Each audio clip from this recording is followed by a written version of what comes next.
Let's be honest, Helen, Tyler Brennan remarked, leaning back in his leather chair with that self-satisfied grin I'd grown to despise. Women your age just can't keep up with where this industry's headed. Technology moves fast, and frankly, I need people who can adapt. I remained seated, my hands neatly folded in my lap, observing this 32-year-old boy who'd never worked a day outside his father's company tell me I was obsolete. For 2 decades, I had dedicated myself to Nexera Labs, building their operations from the ground up, training every new hire and managing every crisis. And now, he was dismissing me as if I were nothing more than outdated equipment. I completely understand, I said calmly, forcing the practiced smile I had perfected over decades of dealing with difficult clients. Internally, my heart was racing, but my voice stayed steady. You have to do what you think is best for the company. Tyler's eyebrows lifted slightly. He'd clearly anticipated an argument, perhaps even tears. Instead, he was met with composed agreement from a 56-year-old woman who had seen enough corporate politics to know which battles were worth fighting. Well, that's refreshing, he said, shuffling through papers on his desk. I was prepared for this to be more difficult. Most people don't take termination so well. I'm not most people, I replied, standing up and smoothing my navy blazer. When would you like me to finish up my current projects? End of the week should be fine. Human resources will handle the paperwork, he said, already turning his attention back to his computer screen, dismissing me from his sight as easily as he had from my job. I walked out of his corner office, past the glass walls that offered him a view of the entire operations floor, the very floor I had designed, optimized, and managed for 2 decades. The irony wasn't lost on me. He was firing the person who had created the very systems that made his family's company profitable. My name is Helen McCrae, and until 5 minutes ago, I was the operations director at Nexera Labs, a tech distribution company here in Indianapolis. I had started as a logistics coordinator when the company was just 12 employees cramped into a rented warehouse. Now, we employed over 200 people and moved millions of dollars worth of equipment every month. I had built the shipping protocols, designed the inventory management system, and personally trained most of the department heads. But Tyler didn't see any of that. He saw a middle-aged woman who didn't fit his vision of a modern, dynamic company. What he didn't know was that his smart business decision was about to become his worst nightmare. I had seen this coming for months. Ever since Robert Brennan began handing more responsibility to his son, Tyler had been making poorly thought-out changes. He'd hired a bunch of recent graduates with impressive degrees but no practical experience, convinced that youth automatically meant innovation. The truth was, I had been quietly consulting with Veltrix Optics for the past 6 months. James Morrison, their operations vice president, had been trying to recruit me for 3 years. Every time Nexera Labs landed a major contract or streamlined a process that impressed the industry, James would call. Helen, we need someone with your expertise, he would say. Name your price. I had always declined, loyal to Robert Brennan, who had given me my first real opportunity in logistics. But loyalty was a two-way street, and watching his son systematically disrespect the people who had built the company was wearing my patience thin. The morning of my termination, I had already been scheduled to have lunch with James. What Tyler intended as my farewell meeting had just become my final interview. You're free, James said, grinning as we sat in the quiet corner booth at Romano's downtown. When can you start? Monday, I replied, surprising him. But there's something you should know. I designed every operational system at Nexera. The shipping routes, vendor relationships, inventory protocols.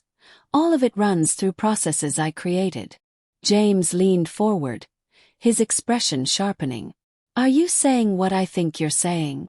I'm saying that Tyler Brennan just fired the only person who truly understands how his company operates. And I documented everything. I pulled a thick folder from my briefcase. 20 years of process improvements, vendor contacts, and system specifications.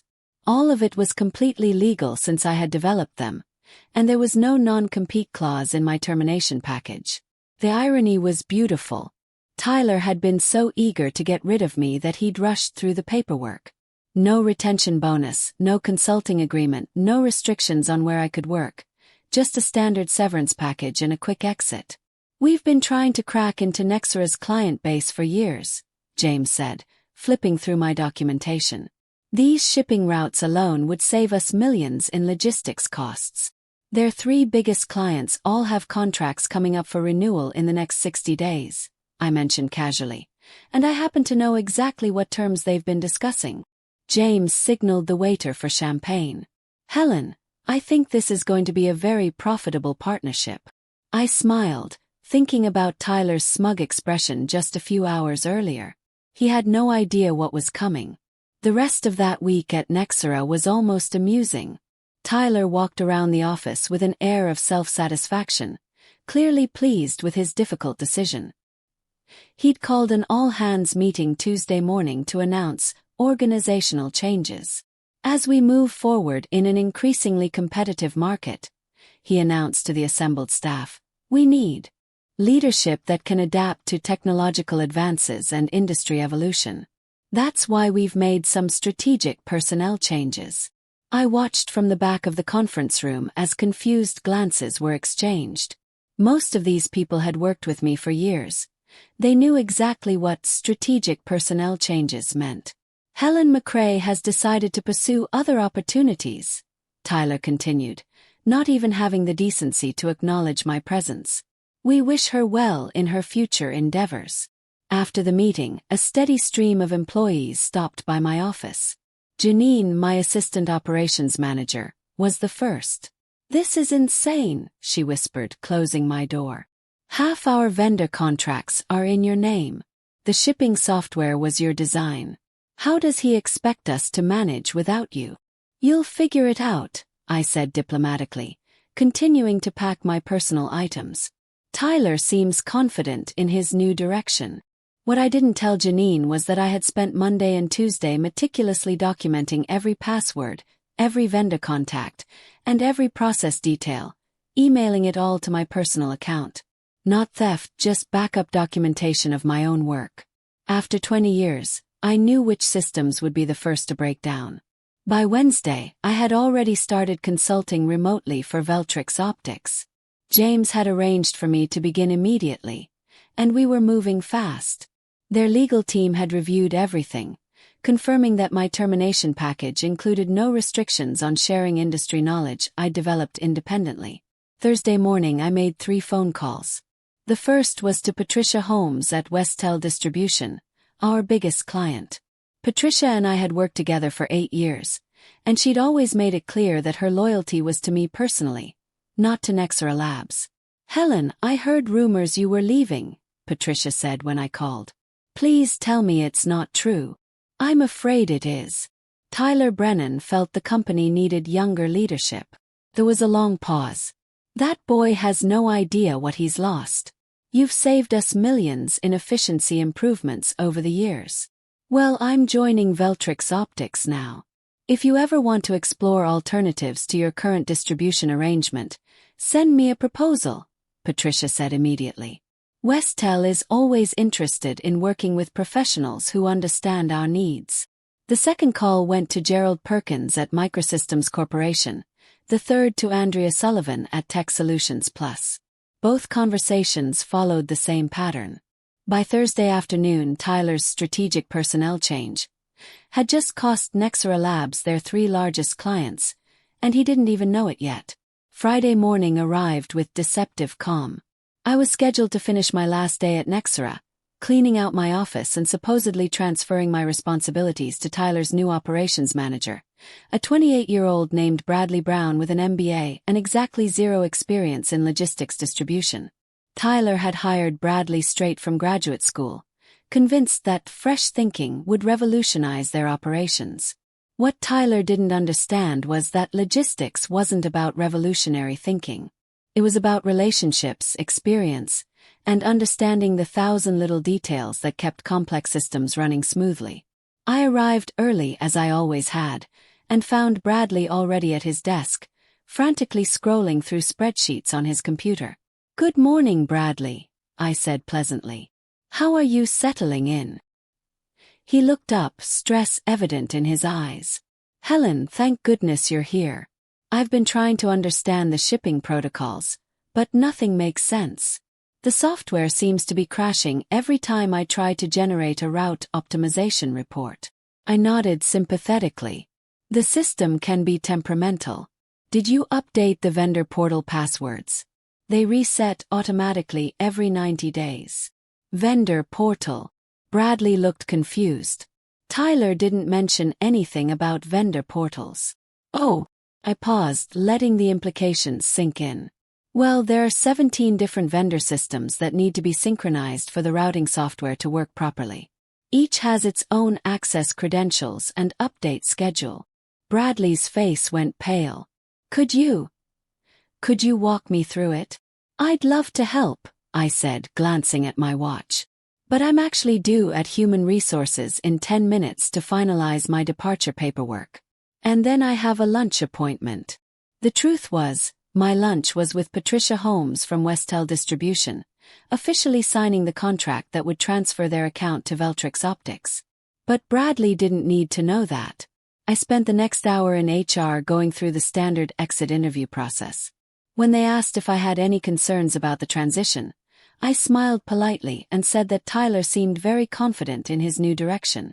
Just as I was gathering my final belongings, my desk phone rang one last time. Helen McRae, Operations Director.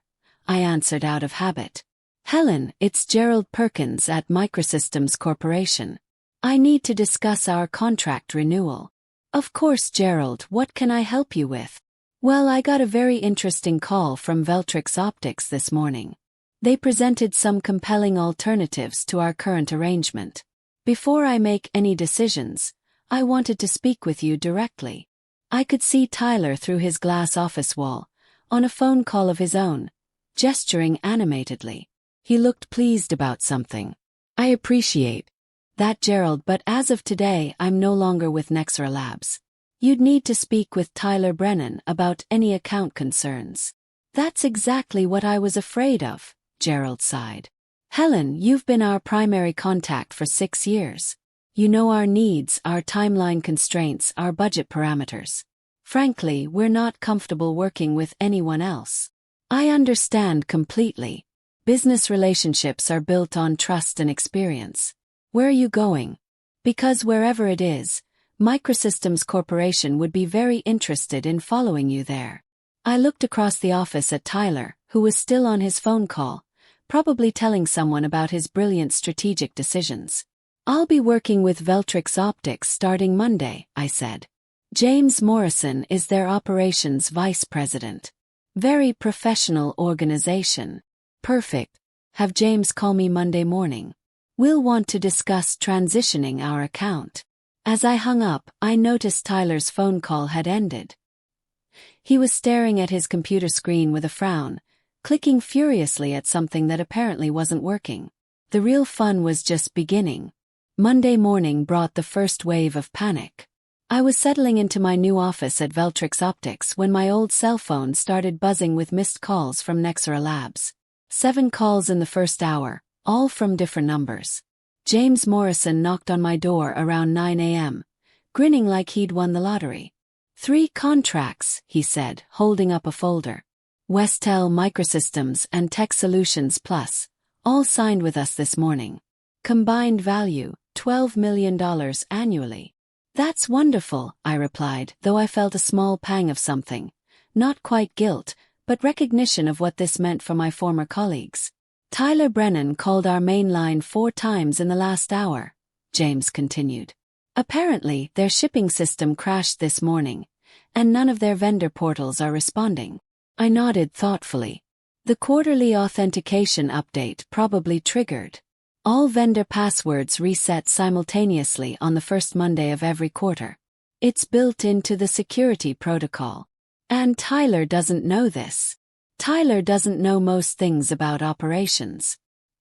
He assumed it was all automated. I pulled up the new client files on my computer.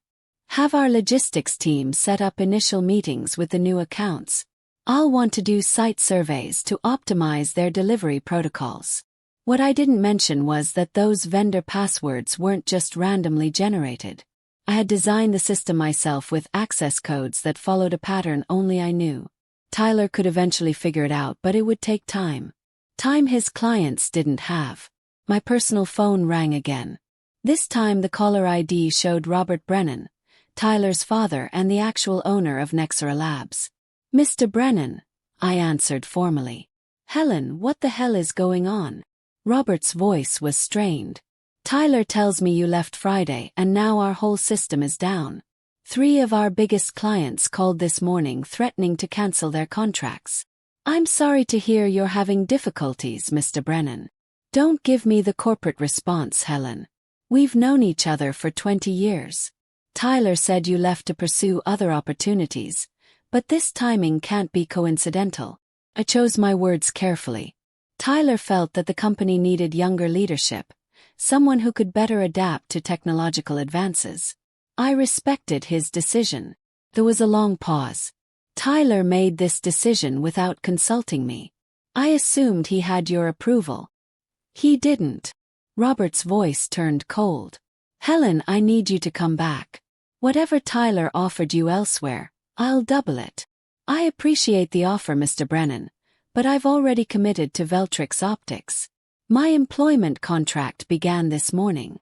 "Then at least help us transition. Consult for us temporarily. Help Bradley understand the systems." I looked out my new office window at the bustling Veltrix warehouse floor. "I'd be happy to discuss consulting arrangements. My standard rate is $500 per hour with a minimum 40-hour weekly commitment." Robert was quiet for a moment, probably doing the math. $20,000 per week to fix problems that wouldn't exist if his son hadn't fired me. "We'll pay it," he said finally. "I'll need the consulting agreement in writing along with Tyler's written acknowledgement that my expertise is required.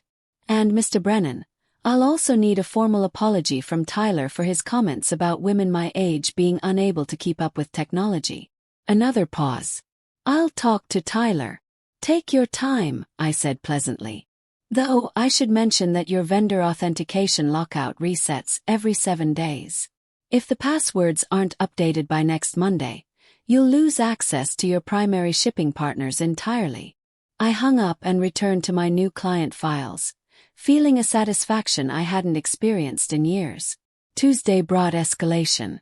Tyler himself called my personal phone at 7 a.m., waking me from a peaceful sleep in my new routine.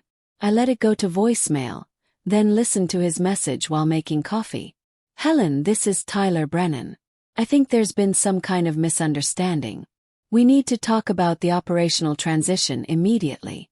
Our systems are experiencing technical difficulties, and Bradley needs your assistance to resolve some authentication issues."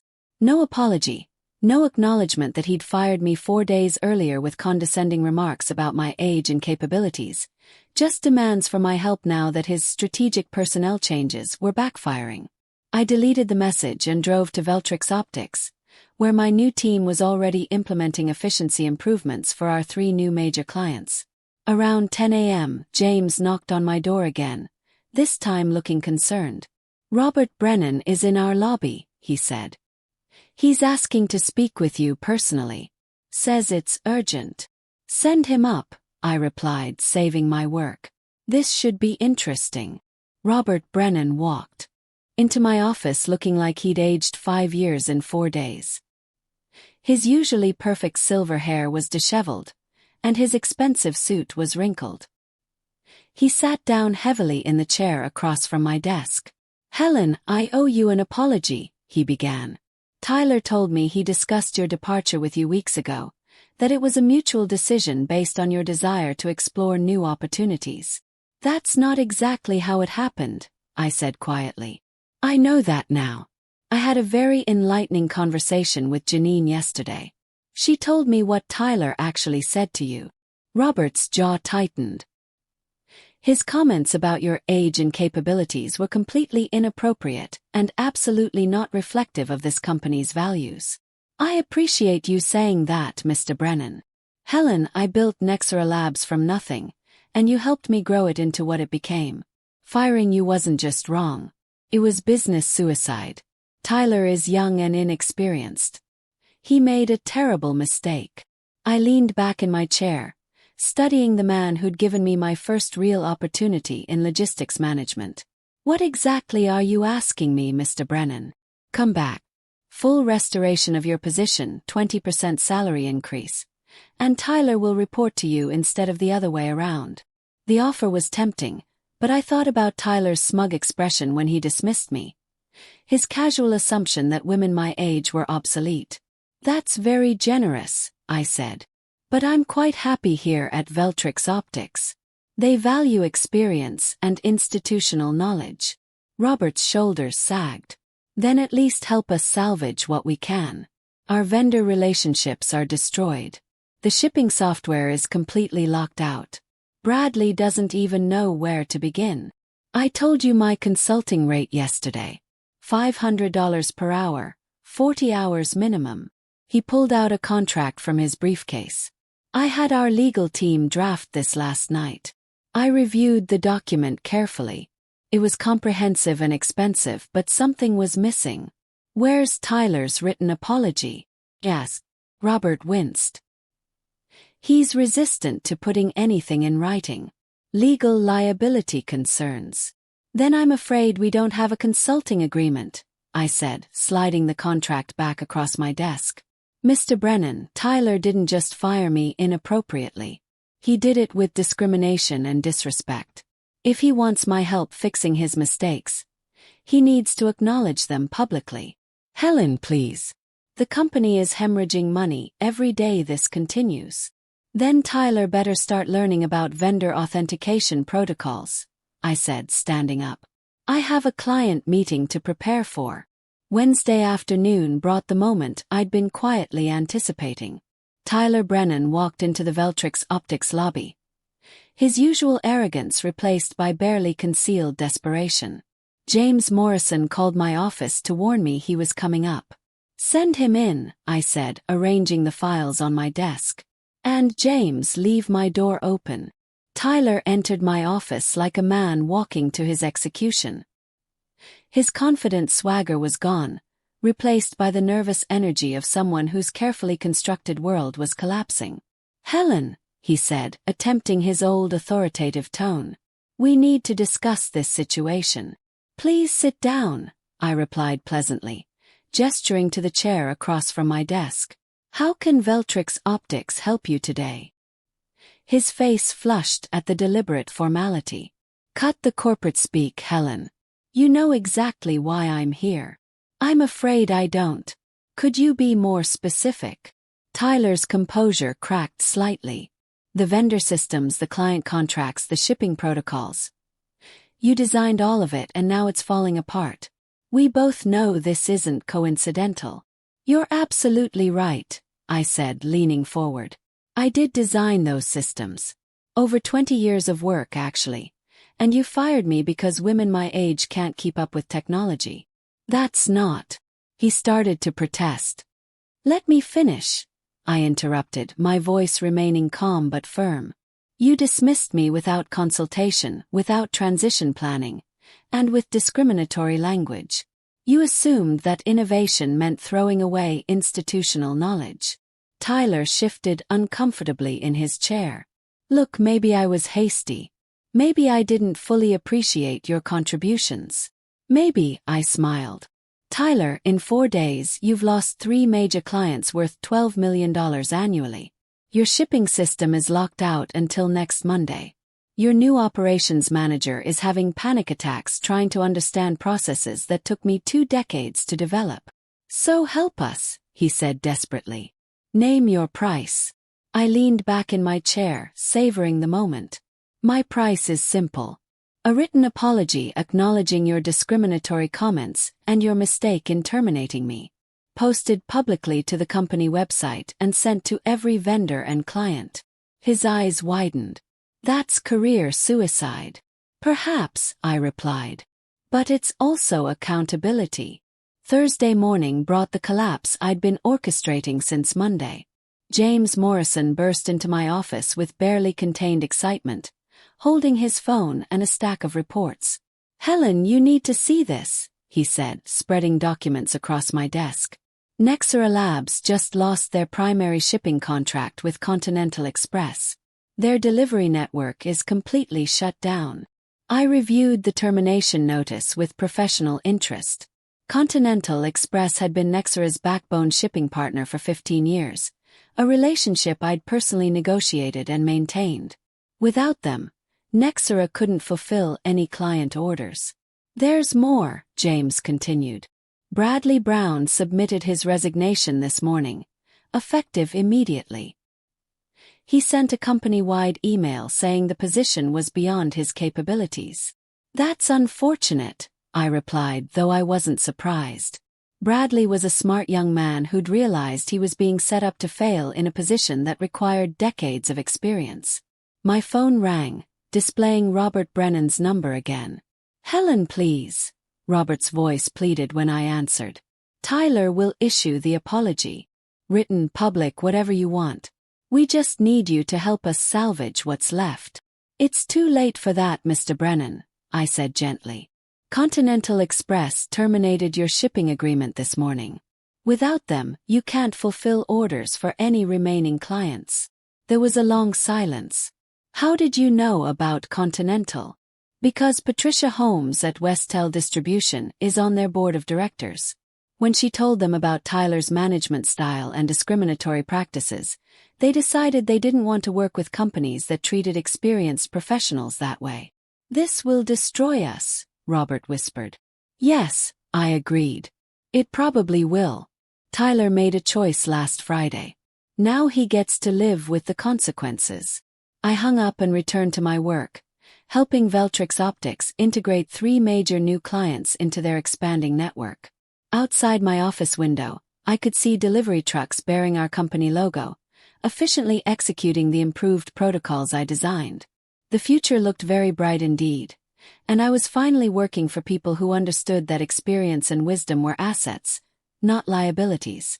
Looking back on those pivotal days, I realized that Tyler's attempt to discard me had actually freed me to flourish in ways I never imagined possible, and his downfall served as a powerful reminder that respect and experience should never be undervalued.